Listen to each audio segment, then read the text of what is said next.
Halo guys, balik lagi bersama Bang Theo di sini. Kali ini Bang Theo akan melanjutkan cerita Again the Sky Supreme. Buat kalian yang penasaran, langsung saja ya simak video kali ini. Feng Tiantu berhenti bicara saat dimarahi oleh Ling Yunfei. Hal yang sama berlaku untuk 10 jenderal lainnya. Wakil penguasa kota ini memintamu untuk berbicara. Ling Yunfei sangat marah ketika dia memikirkan kematian putra kesayangannya. Apakah kalian semua bodoh? Pada saat ini, seorang jenderal bernama Seng Winzi dengan berani berkata, "Wakil penguasa kota, jika penguasa kota dan 20 jenderal lainnya ada di sini, kita dapat bergabung untuk melepaskan kesadaran abadi dan mengepung Tanyun. Sekarang ada 11 dari kita, itu sangat mustahil." Ketika jenderal lain mendengar kata-kata itu, mereka semua setuju. Apakah benar-benar tidak ada cara lain? Ling Yunfei berkata dengan enggan. Sekarang penguasa kota memimpin 20 jenderal untuk menyerang kota abadi Xuanyuan. Tetapi Tanyun sebagai jenderal besar justru datang ke sini. Tujuannya adalah untuk memaksa penguasa kota kita mundur. Pengurus rumah tangga Jiahe melangkah ke aula dewan, membungkuk dan berkata, "Wakil penguasa kota telah mengirim seseorang. Biarkan dia masuk," kata Ling Yunfei. Seorang jenderal dengan cepat memasuki aula dewan. Jenderal itu berkata dengan hormat, "Penguasa kota meminta bawahan ini untuk memberitahumu bahwa formasi pertahanan kota abadi Xuanyuan sangat kuat. Jika tidak ada bantuan, kota abadi Xuanyuan tidak dapat dihancurkan. Penguasa kota memintamu untuk pergi dan mencari bantuan." Mendengar ini, Ling Yunfei mengerutkan kening dan berkata, "Wakil penguasa kota ini tahu kamu dapat menunggu di luar aula dulu." Sebelum Ling Yunfei selesai berbicara, tiba-tiba sebuah suara panik terdengar dari luar aula. "Wakil penguasa kota, sesuatu yang besar telah terjadi."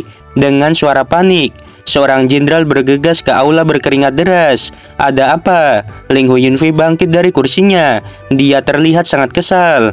"Laporkan kepada wakil penguasa kota. 2 jam yang lalu, lebih dari 10.000 orang di rumah penguasa kota semuanya dihabisi oleh Tanyun. Ada mayat di mana-mana. Semua istri, ayah mertua, dan ibu mertua penguasa kota telah mati." Pada saat ini, seorang letnan jenderal berteriak dan bergegas ke aula. Apa yang dia katakan selanjutnya menyebabkan 11 jenderal yang hadir menjadi patah hati dan marah. "Ada apa lagi?" teriak Ling Yunfei. Letnan jenderal melirik ke arah 11 jenderal dan kemudian mengarahkan pandangannya pada Ling Yunfei, melaporkan kepada wakil penguasa kota. Keluarga dari para jenderal telah dihabisi oleh Tanyun. Mendengar ini, Feng Tiantu gemetar, meraih letnan jenderal itu dan berteriak, "Di mana istriku dan anakku?" Letnan jenderal itu menjadi pucat dan berkata, "Jenderal Feng, keluargamu juga sudah mati." Berita kematian orang yang dicintai bagi Feng Tiantu itu seperti guntur. Hal yang sama berlaku untuk 10 jenderal lainnya. Air mata mengenang di mata mereka. Letnan jenderal itu gemetar dan berkata lagi, "Wakil penguasa kota dan para jenderal, Tanyun juga meninggalkan catatan. Dia berkata bahwa dia akan meninggalkan kota terbengkalai dalam beberapa hari. Jangan sampai dia bisa melarikan diri. Dia juga mengatakan bahwa dia akan datang lagi setelah beberapa saat." Pada saat ini, Ling Yunfei dan yang lainnya tidak punya waktu untuk berspekulasi tentang kata-kata Tanyun akan pergi. Apakah Tanyun benar-benar akan pergi atau tidak? "Wakil penguasa kota, kamu tidak boleh membiarkan Tanyun melarikan diri dari kota." "Iya, wakil penguasa kota, perseturuan berdarah seperti ini, kita harus menangkapnya." "Wakil penguasa kota, jika Tanyun benar-benar melarikan diri, ketika penguasa kota kembali dan menemukan bahwa keluarganya dihabisi, maka penguasa kota tidak akan melepaskan kita. Penguasa kota pasti akan menghabisi kita karena melalaikan tugas." Feng Tiantu dan 10 jenderal lainnya angkat bicara. Wajah Ling Yunfei menjadi muram dan dia berkata, "Kalian benar. Jika penguasa kota kembali dan mengetahui bahwa Tanyun telah melarikan diri, kita pasti akan dieksekusi. Kita tidak boleh membiarkan Tanyun melarikan diri dari kota terbengkalai. Dia menghabisi putraku dan menghabisi keluarga 31 jenderal. Kita harus menangkapnya dan menyerahkannya kepada penguasa kota." Setelah berbicara, Ling Yunfei berkata kepada jenderal di luar aula, "Kamu masuklah."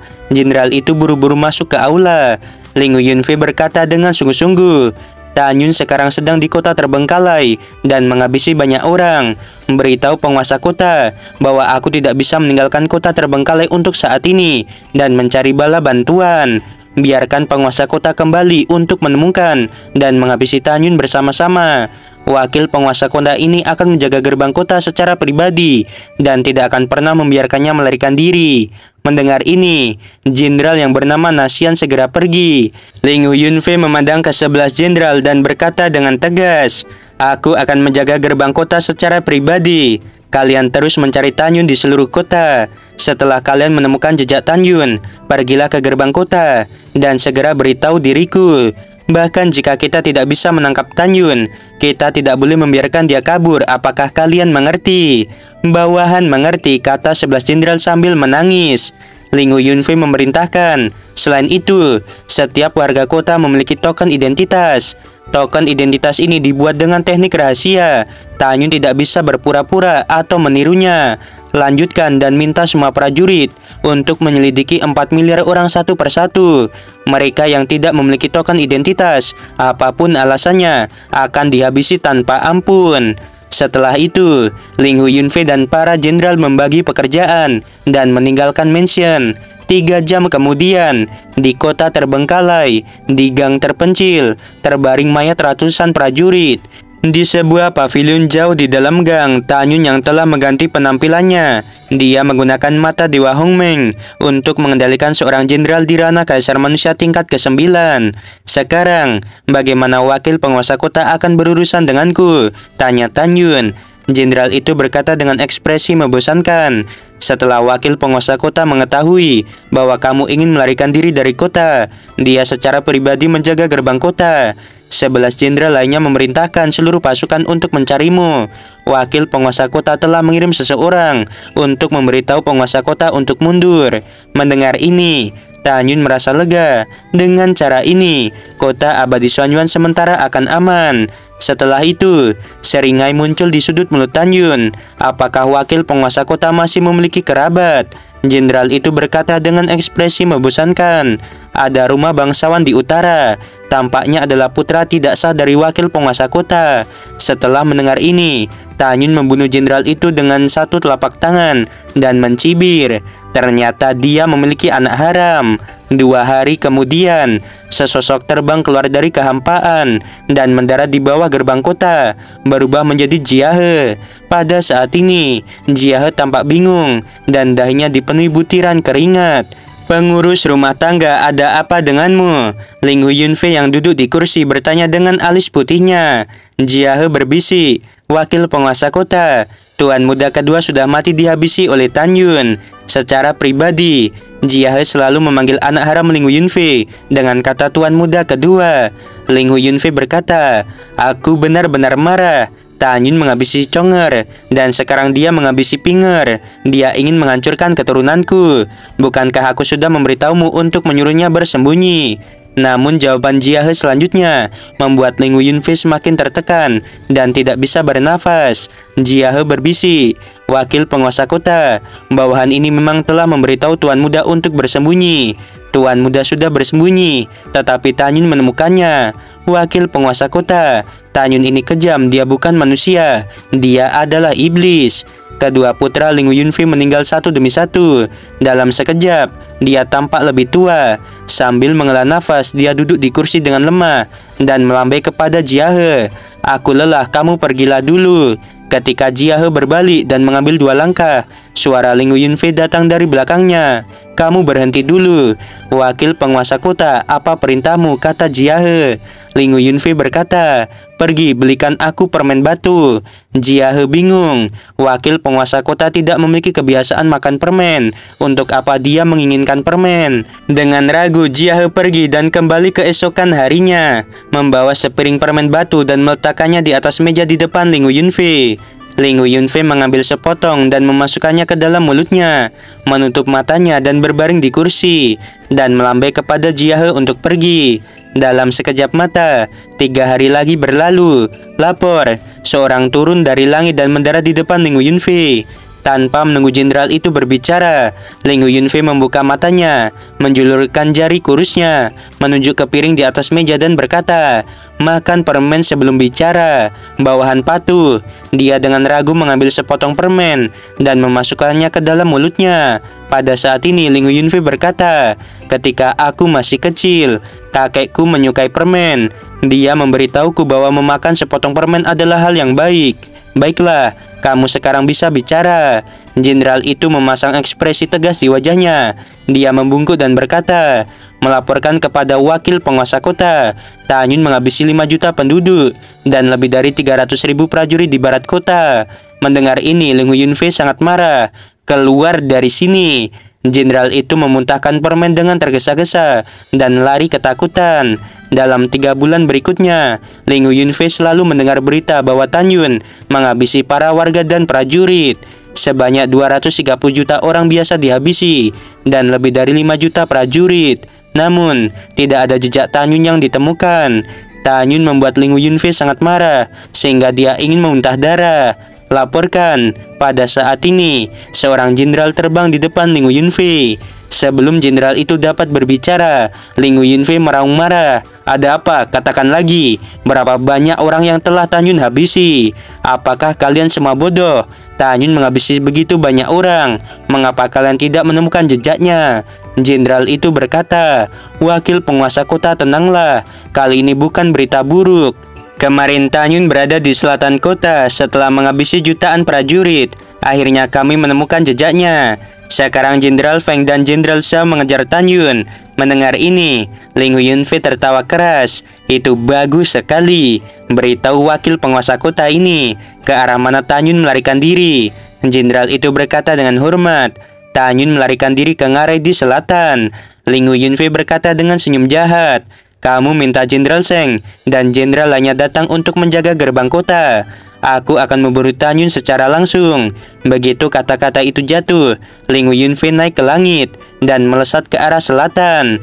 Memikirkan kematian putranya dan putra haramnya, Ling Yunfei tidak sabar untuk memakan daging Tanyun, meminum darah Tanyun, dan memakan tulang Tanyun. Pada saat yang sama, di pegunungan luas di selatan, 3 sinar cahaya mengejar satu sama lain. Sinar cahaya putih di depan, dia adalah Tanyun yang mengenakan jubah putih. 500 mil di belakangnya, 2 cahaya hitam adalah Feng Tiantu dan Zhao Nanchuan. Feng Tiantu dan Zhao Nanchuan di ranah Kaisar Suci tingkat ke-11. Saat jarak semakin dekat, Tanyun terus melakukan langkah Dewa Hongmeng dan jantungnya berdedak kencang. Ekspresi Tanyun serius dan dia berpikir dalam hati. Keduanya terbang dengan kecepatan yang sama. Bahkan jika aku menggunakan langkah Dewa Hongmeng, itu akan menjadi masalah waktu sebelum mereka berdua menyusul. Di pagoda, meskipun Subing memiliki ranah tertinggi, kekuatannya tidak sebaik milikku. Di pagoda, meskipun Subing memiliki ranah tertinggi, tetapi kekuatannya jauh di bawahku. Jadi dia tidak bisa membantu sama sekali. Dilihat dari kecepatan terbang keduanya, sepertinya mereka di ranah Kaisar Suci tingkat ke-11 atau ke-12. Jika mereka berdua berada di peringkat ke-11, aku akan mati dalam waktu dekat, dan itu akan menjadi pertempuran yang sengit. Tetapi jika mereka berdua berada di tingkat ke-12, maka aku pasti akan langsung mati. Tanyun tahu dengan jelas bahwa menghadapi 2 jenderal itu, meskipun bersembunyi di pagoda abadi suci tingkat tinggi, itu tidak akan berarti. Seperti yang kita semua tahu, urutan ranah mulai dari ranah hukum abadi, ranah pemurnian abadi, ranah kaisar manusia, ranah kaisar suci, ranah kaisar raja, dan kaisar abadi. Klasifikasi senjata dimulai dari senjata abadi terhormat, senjata abadi suci, senjata subdao, senjata dao, dan senjata sub ilahi atau sub dewa. Catat nih guys ya, yang nanya-nanya urutannya udah Mimin sebutin ya. Orang di ranah kaisar suci, dia memiliki kekuatan untuk menghancurkan senjata abadi suci tingkat tinggi. Jika bersembunyi di pagoda abadi suci tingkat tinggi, maka pagoda itu pasti akan hancur. Tepat ketika Tanyun berpikir dalam hati, wajah tua Feng Tiantu yang keriput dipenuhi dengan keganasan. "Tanyun, dasar bajingan, Kamu menghabisi seluruh keluargaku. Aku ingin kamu mati. Shao Nanchuan meraung seperti guntur, meledakkan langit, menyebabkan monster di bawah menggigil. Biarkan aku memberitahumu, kamu tidak bisa melarikan diri. Setelah aku menyusulmu, aku Shao Nanchuan pasti akan merobekmu dan mengubah tulangmu menjadi abu. Mendengar ini, mata Tanyun menunjukkan kilau kecemerlangan, dan tanpa menoleh dia berkata sambil menyeringai, kalian berdua di ranah Kaisar Suci tingkat ke-11, tetapi kalian masih tidak dapat mengejar. Jika aku jadi kalian, aku akan merasa malu. Oke guys, sampai sini dulu ya video kali ini. Oke, sebelum video berakhir, Mimin mau bilang sungguh membagongkan. Terima kasih.